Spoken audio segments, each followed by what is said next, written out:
Hi guys, இன்னைக்கு எங்கள் ஊரில் கோயில் கொடையோட நைட்டு மினி விளாக் தான் பார்க்க போகிறோம். டெக்கரேஷன்லாம் சூப்பராக பண்ணியிருந்தாங்க. கோயில் ரொம்ப சூப்பராக இருந்துச்சு, அவ்வளோ அழகாக பண்ணியிருந்தாங்க. அப்புறம் நாங்கள் எல்லோரும் கோயில் கிளம்பி நடக்க ஆரம்பிச்சாச்சு. எங்கள் வீட்டிலேருந்து கோயில் ரொம்ப பக்கம் தான், ஸோ நடக்கிற தூரத்தில் தான் இருக்குது. நடந்தே வந்துட்டோம். வந்துட்டு சாமி கும்பிட்டுட்டு சாப்பிட்டுட்டு கொஞ்சம் நேரம் இந்த வில்லுப்பாட்டை நின்று கேட்டுட்டு இருந்தோம். அந்த கேப்பில் எங்கள் ரிஷன் வந்துட்டு இந்த இதில் விளையாடணும்னு சொல்லி கேட்டுக்கிட்டே இருந்தான். ஸோ அதில் விளையாட விட்டோன்னு சருக்கு ரொம்ப ஜாலியாகிட்டு என்ஜாய் பண்ணி விளையாண்டுட்டே கிடந்தாரு. அப்புறம் எங்கள் அண்ணன் வந்தான். எங்கள் அண்ணன், மாமா, ஃப்ரெண்ட்ஸ் எல்லாருமே குரூப் ஷர்ட் போட்டு வெஸ்ட் கட்டியிருந்தாங்க. சூப்பராக இருந்துச்சு எல்லாருக்குமே. அப்புறம் கோயிலுக்குள்ளே போயாச்சு. லேட் ஆகிட்டு அப்படின்ட்டு கொட்டு வந்து ஊருக்குள்ளே போகும். ரிட்டன் கொட்டு வந்து கோயிலுக்கு வரும்போது இந்த மாதிரி முளைப்பாரி போட்டவங்க, மாவிளக்கு போட்டவங்களாம் எடுத்துகிட்டு வந்து கோயிலை 3 திருப்பி சுற்றி கோயிலுக்குள்ளே இறக்கி வச்சுக்காங்க. இந்த கேப்பில் சாமிக்கு அலங்காரம் நடக்கும்.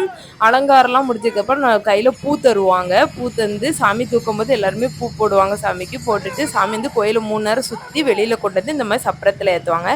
ஏற்றி அப்புறம் சாமி வான வேடிக்கை பார்த்தோன்னா ஊருக்குள்ளே வரும். ஊருக்குள்ளே வரும்போது எல்லாருமே தேங்காய் பழம் உடைப்பாங்க. அப்புறம் தேங்காய் பழம்லாம் உடைச்சிட்டு சாமி ரிட்டர்ன் வர்றதுக்கு எப்படியும் 7 o'clock கிட்ட ஆயிரும். அப்புறம் சாமியை கோயிலில் கொண்டு போய் இறக்கி வச்சுருவாங்க. வச்சுட்டு அடுத்து மதிய பூஜை ஒன்று நடக்கும். அந்த பூஜை முடிஞ்சதுக்கப்புறம் எல்லோரும் முளைப்பாரி எடுத்துகிட்டு வீட்டுக்கு போயிடுவாங்க. அவ்வளோந்தான்.